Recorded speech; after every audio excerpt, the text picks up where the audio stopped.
No filme Boyhood, de 2014, dirigido pelo Richard Linklater e que é um filme muito legal, nesse filme tem uma cena em que um filho pergunta pro pai: "Pai, não existe mágica de verdade no mundo, né? Elfos e essas coisas." E o pai responde: "Não, tecnicamente não. Essas coisas que você tá falando não, mas depende como que você conta a história. Se você fosse falar de uma baleia, um mamífero gigante que mora no fundo do mar, que usa ultrassom e canta canções, e que é tão grande que o coração dele é do tamanho de um carro e que uma pessoa conseguiria passar por dentro das suas veias, isso é bem mágico, né?"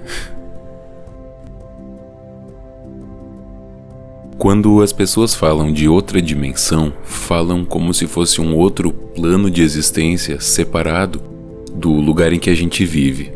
Mas a palavra dimensão não precisa significar isso. Dimensão pode significar escala, tamanho.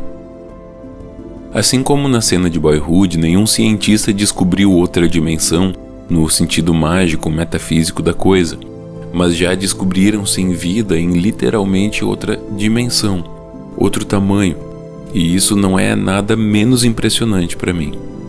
Imagina quando pela primeira vez se descobriu que a gente está sempre em todo lugar cercado de vida, de incontáveis criaturas que parecem alienígenas, mas são literalmente nossos vizinhos e até parte de nós.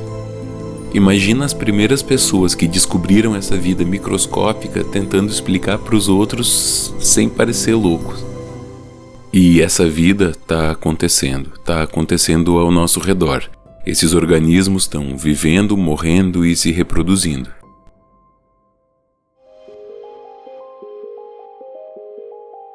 Quando a gente pensa em reprodução, normalmente a gente pensa na reprodução sexuada, o tipo de reprodução que a nossa espécie faz.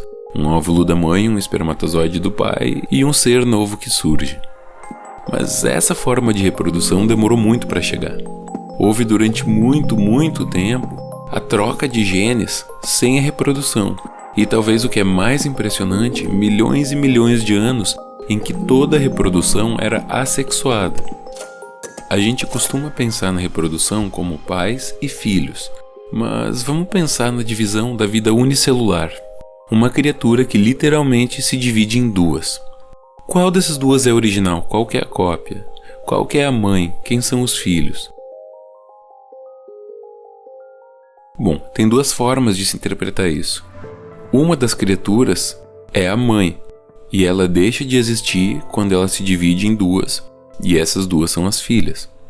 Outra forma de interpretar, como essas duas são geralmente exatamente iguais à original, é que essas duas ainda são a original, que a original não deixou de ser ela mesma quando virou duas.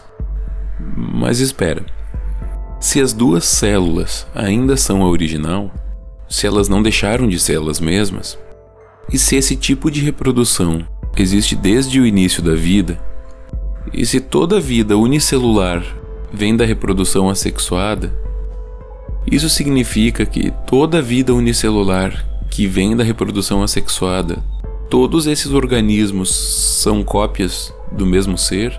Se a gente interpreta que quando o organismo se divide em dois, ele não deixa de ser ele mesmo, isso significa que toda virtualmente infinita vida unicelular que vem da reprodução assexuada, no fim das contas é uma coleção de variações do mesmo ser?